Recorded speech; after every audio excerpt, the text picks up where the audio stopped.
Welcome to SPIRO Paranormal's podcast. We are so excited tonight to have some special guests with us. So I'll let them introduce themselves. Yes, I am Tiffani Wilson. I am a ghostie in training. Perfect. And I'm Ali Gorney, also in training, but working on a ghosty girlfriend. Awesome. So we're super excited tonight because we're going to be talking about the building that they own. And it is one of my very favorite buildings in Pocatello, and that is the Monarch. But before we get started, let's talk a little bit about how we met, because it's kind of a fun story. Oh man. I'll never forget this, actually. We were standing out in front of the firehouse. Right? We were out in front of the firehouse, and we actually were talking with Stan Gates, and I was like, do you know anybody around here that's ghosty? Because I'm looking for somebody that's ghosty. And he's like, oh my God, you gotta meet Lisa. And I think we stood there for 45 minutes just talking on the street about all the different buildings. And it quickly evolved to, after that, just kind of hit it off and kept running. Yeah.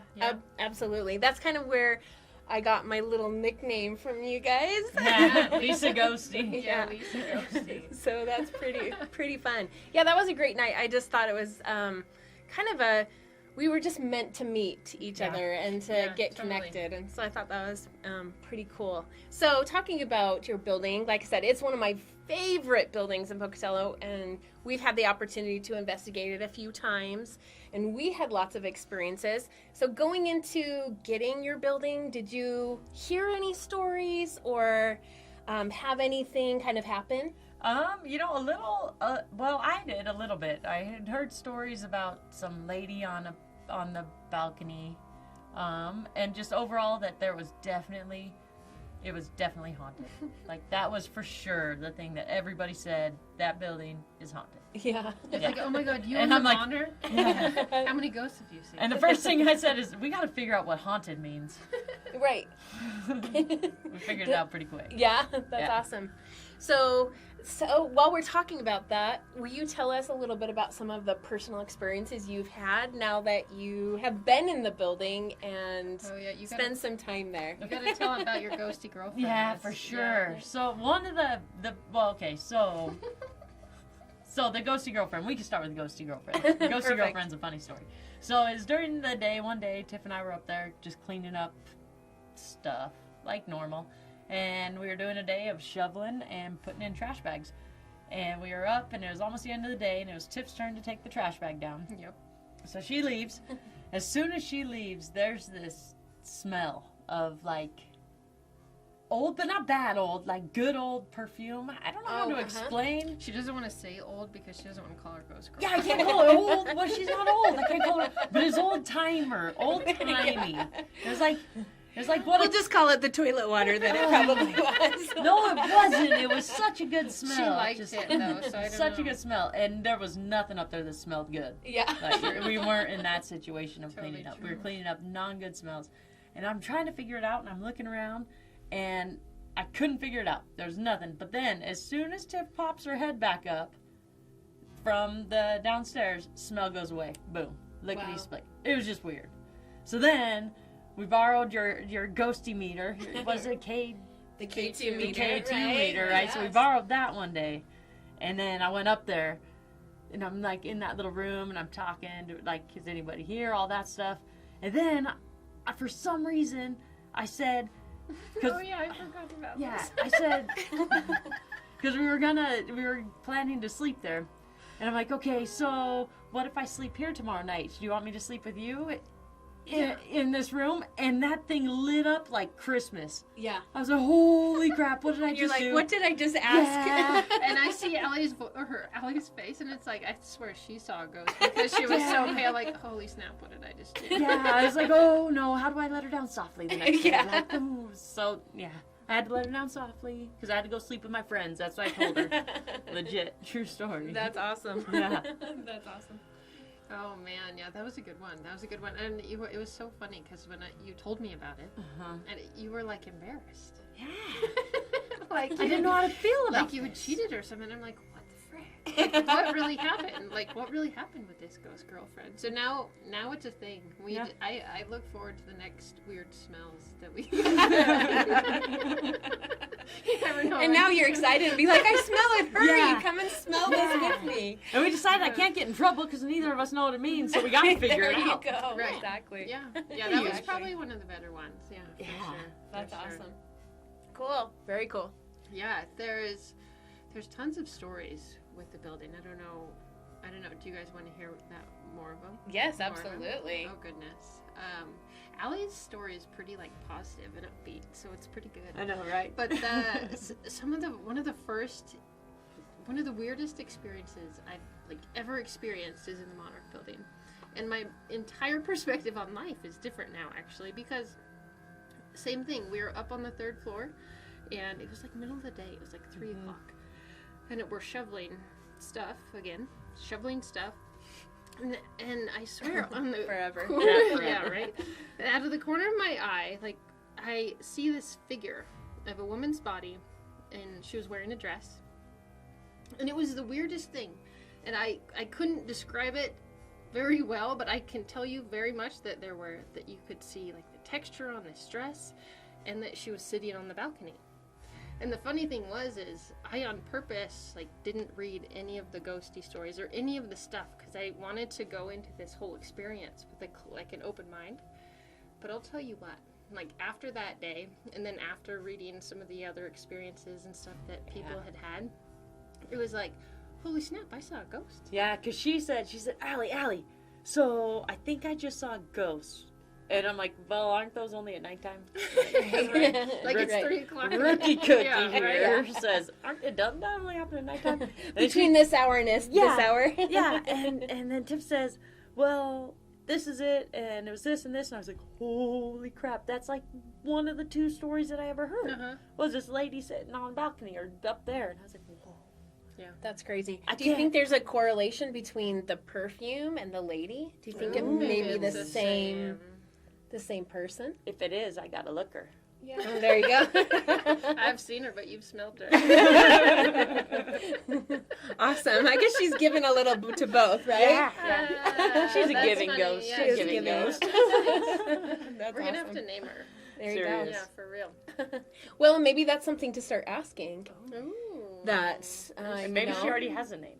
Yeah, and maybe at some point that will be Good shared point. with you. Yeah. That, Yeah. You know, I guess we'll have to try that next. Yeah. start asking what the name What is. Allie's ghost girlfriend's name is. Perfect. Yeah. So I had a personal experience Yeah. in your building as well.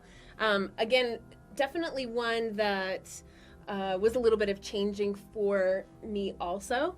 I was in the basement, and I was with another investigator, and we were sitting downstairs on the floor, and in the corner there was a kind of like a shelf, and it had some doors open, and it, there wasn't any other furniture there. It was just kind of cement. And so we were sitting there, and it was dark, and sitting on the floor. While we were sitting there kind of doing the EVP session, asking questions, a huge spider, like the biggest spider I have seen. And I have a little spider thing, so I don't really like spiders crawling towards me.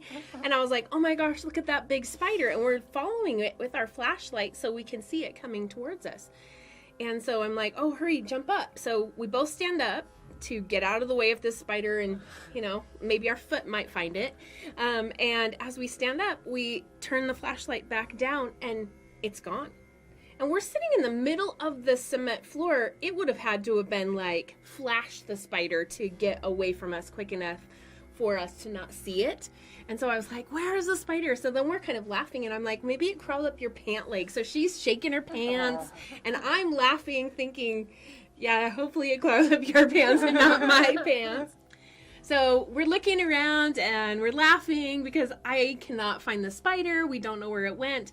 So we're shining our flashlights, and as we're bent over, looking on the ground, looking for the spider, the doors on the shelf next to us slam shut, and at the same time, something grabs me and pulls me all the way backwards, so that I'm bent over from a position where I was bending forward to bending backwards. And in all the time that we've investigated, the years and years, I have never screamed until that time. So that's the one and only time I've ever screamed, because it was just so startling. And I think because I screamed, we thought it was hilarious. So of course we start laughing, because I was like, what in the world just happened? But I had screamed loud enough that people outside on the street heard me screaming. Yeah, that's loud. And so that was a real scream. It was a real scream. That's a real scream. So we went outside, and as we were going outside, I noticed people's faces were like kind of this strange look. And when I turned, I had a jacket on pretty similar to this with a couple of layers, and you could see the arm print going across right here and grabbing my chest where it had pulled me backwards. And so you could see that it was like a white imprint. And so I thought it was pretty interesting that something like that happened to me. And so that was probably my most intense personal experience in any building I've been in. And so I have a special hold of special. We all have a special part of the Monarch Yes, Building. exactly. Yes. And so I just think that is pretty cool. Heck yeah. Pretty cool. Creepy and cool. Creepy and cool. But so much history. Yeah. So much history to the building and all of those things. And so speaking of history and kind of the future of the building, we know that the building had a fire 4 years ago, correct? Which for most of us was a very sad day. I remember sitting out on the street and just crying and thinking, oh, my beloved building. And so watching it sit for those many years, just kind of waiting for somebody to love it. And then you guys came along, and I'm so glad that you love the building as much as the rest of us love it. So kind of tell me a little bit about what the plans are for the future of the building. So the future of the building is pretty exciting for us, because it's been an adventure to get to what the future is. But the future of building is to be a small boutique hotel that keeps a lot of the historic charm and then integrates the new stuff, since there's a portion of the building that's just not there. Right. So we have to totally rebuild that part. So the part that we have to rebuild, we're going to complement the front part that's still there, and keep a lot of the historic qualities while making it a functional building for today, really. Awesome. And I think one of the coolest parts of the building, I'll let Tim talk about. Okay. Oh man, where do I start? It's all cool. Oh man, one of Your the shiny coolest butterflies. parts is the butterfly exhibit. Oh my goodness. So Ali was saying the part of the building that's gone. When we were thinking, okay, what do we put in this building, and how can we complement the architecture without taking away from the coolness, and also giving the building justice, because so many people have these memories associated with it that I think we have to honor it in a way. And by doing so, we couldn't figure out why the Monarch Building is called the Monarch Building. So we're like, let's give it a reason, right? So it was a hotel, but in order to give it a little extra pizzazz, we are adding in a monarch butterfly exhibit in the part of the building that is gone. So that's amazing. yeah, so it'll be this beautiful glass atrium that you'll walk into the middle, you'll see the glass atrium, and then it'll extend from the ground floor up to the third floor. And oh my goodness, there's so many parts about that. I just can't wait to release the design. Once we have a few more tweaks, man, oh man. That's awesome. It reminds me of like the phoenix, Right. Yeah. you know, rising out of the ashes, Right. but changing from the caterpillar. Not that I thought the building was a caterpillar before, but you know, just kind of that change and morphing into something else, and it's still being the same, but yet having that beauty within. It's and super symbolic. Yeah, Oh, totally. I just think that's pretty awesome.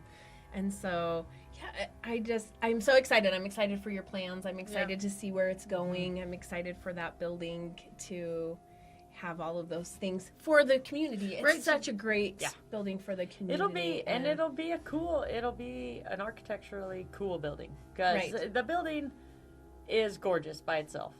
But there's also part of it that is no longer. Right. So, the part that is important is preserving the history, and what's cool is being able to integrate the history of the fire into it. Right. You know, so the fire happened, there's no change in that. So how can we incorporate that into the history of the building and tell the story, so everybody, as they're walking down the street, can see it, and they're going to notice that it's a special building. Right. It's not just a shell. There's got to be, and the goal is to get it to be when you look at it on the street that you just have to go inside. Right. So That's it's going to be a awesome. pretty cool place. That's so exciting for our community to be able to have that. And talking about the community, I'm sure that you've had a lot of people come and talk to you about, what are you doing? Right. Are you crazy? Are you crazy? Yeah. Like, why would you take on a project like that? And there's no way you can do that. So can you speak to a little bit about how you manage those kind of comments, and maybe how you come to maybe present a different idea about life and doing those things? Totally. for sure. Totally. It's definitely one of our greatest obstacles, but also I think it's one of the most rewarding parts of doing this. Because a lot of times, we're two chicks, right? Two chicks taking on huge projects. And a lot of people question us and doubt us. And when we get that feedback at first, it was like, man, it was a little bit overwhelming. But then after... It was like, I knew I was a chick, but man. It's like, man, do we have to make it this hard? Like, do we have to point those things out? Like, obviously, we're chicks, right? But it's been so rewarding, because we've actually, it's taken a little bit of time, but we've earned a lot of the community's respect. Yeah, so again, some of the obstacles at first were just ridiculously overwhelming, but as we progressed, we were able to turn those things into positives, really. And getting the community support has been a huge part of that. But it gives us drive, when people are constantly questioning the things that you do for whatever reason, it gives you a sense of like, well, why am I doing this? Why do I put up with all this stuff, and why do I continue to do it? And the thing is yeah, we are crazy. And you know what? I love every single bit of it. And I wouldn't change it for the world, because that little bit of doubt from the outside gives us motivation to keep going. And it's awesome. It's awesome because every little goal that we hit, and every little bit that we strive, it's making it more of a reality, really. And there is nothing in the world that can replace that feeling. Right. At all. It's the phoenix. It's really right. Well, you guys are kind of the unicorns in the world. Yeah. Because, it's that old, so many people want to be something, but yet never take those steps to becoming that. And so, the crazy people I always think are the unicorns out there, right, making it happen and being what other people just dream about being. Heck yeah. Totally. And it just takes decisions every day. What are we doing today to make this work? What are we doing today? What are we doing today? And it's just the continuous decision to make this project happen. Yeah. It's a good time. That's awesome. It's a really good time. That's awesome. Well, and I appreciate that you guys have such a great attitude about it, and so much excitement about it. If you haven't checked out some of their stuff online, definitely go check out their stuff, because it is so powerful to listen to them be excited about the process, where other people might be bogged down in the process and maybe get a little discouraged. Overwhelmed. And be like overwhelmed.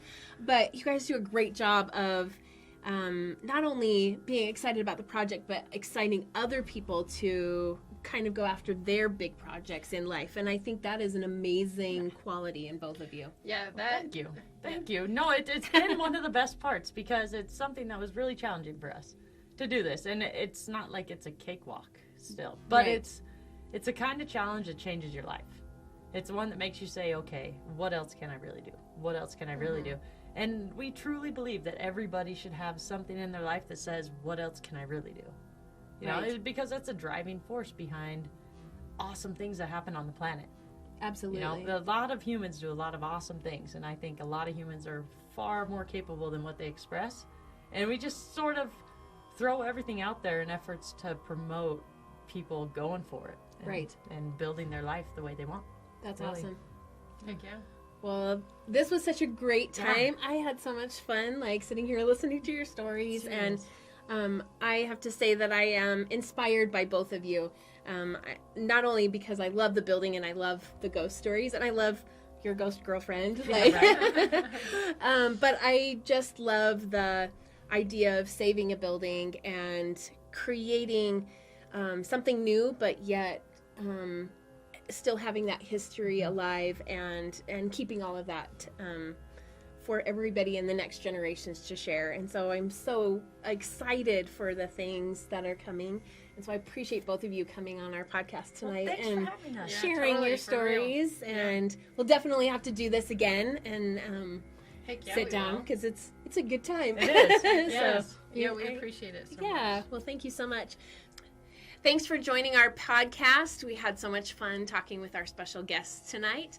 If you want to get some more information from us, you can visit our website, which is spiral-paranormal.com, or you can come on our Facebook page, SPIRO Paranormal, or our chat page, which we're so excited to have, that you can post things and ask us questions, which is SPIRO Paranormal Chat. So come check it out and come visit with us. We love to hear questions and just talk about ghosts. So this is Lisa Ghosty saying, have a ghosty night.